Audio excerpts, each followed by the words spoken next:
তুই কে রে? ওর সাথে তোর কি সম্পর্ক? হাসি, ওকে? তুমি আমার সাথে চিট করছো না তো? কি সব ভুলভাল বকছো তুমি? তাহলে বলো ওকে। এই তুই বল, হাসি তোর কে? না হলে তোকে এখানে মেরে দেবো। আরে থামো, আমি বলছি শোনো, ও আমার ক্লাসমেট, তুমি অযথা আমাকে সন্দেহ করছো। ও, আমি তো ভয় খেয়ে গেছিলাম। তাই? বাবা, তোর বয়ফ্রেন্ড তো তোকে খুব ভালোবাসে রে। হাসি, আমি এখন আসছি রে। তোমাকে একটা কথা বলার ছিল। কি বলো? এখনো তো তুমি কিছু করে উঠতে পারলে না। শোনো, আব্বু বলেই দিয়েছে সরকারি চাকরি করা ছেলে ছাড়া আমার বিয়ে দেবে না। হ্যাঁ, তাড়াতাড়ি একটা চাকরির ব্যবস্থা করো। দেখছি কি করা যায়। আমি চাই না তোমার আমার সম্পর্কটা শুধু ভালোবাসায় রয়ে যাক। আমি তোমার বউ হয়ে তোমার সঙ্গে সারা জীবন কাটাতে চাই।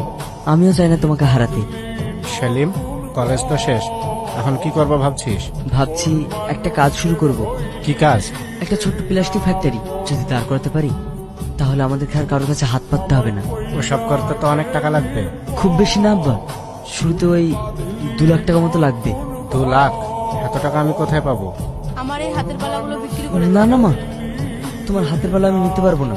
তোকে নিতে হবে, শুধু তোর জন্য না, আমাদের সবার জন্য। কিরে সেলিম, এতক্ষণ ধরে কার জন্য অপেক্ষা করছিস? একজন বিশেষ অতিথির জন্য। আরেকটু অপেক্ষা করো, এক্ষুনি চলে আসবে। আর কতক্ষণ অপেক্ষা করবো বল? সবাই অনেকক্ষণ থেকে এসে দাঁড়িয়ে আছে। মা, ওই দেখো চলে এসেছে। বাহ, তোর অতিথি তো খুব সুন্দর। এবার ফিতাটা কেটে নে। হ্যাঁ হ্যাঁ, হাসি এসো, কাটো। কি হলো, কাটো। আমায় ডেকেছো? হ্যাঁ, তোর বিয়ের জন্য একটা পাত্র ঠিক করেছি। খুব ভালো ছেলে, ওর পরিবারটাও অনেক ভদ্র। আব্বু, একটা কথা বলবো? হ্যাঁ বল। আমি একজনকে ভালোবাসি।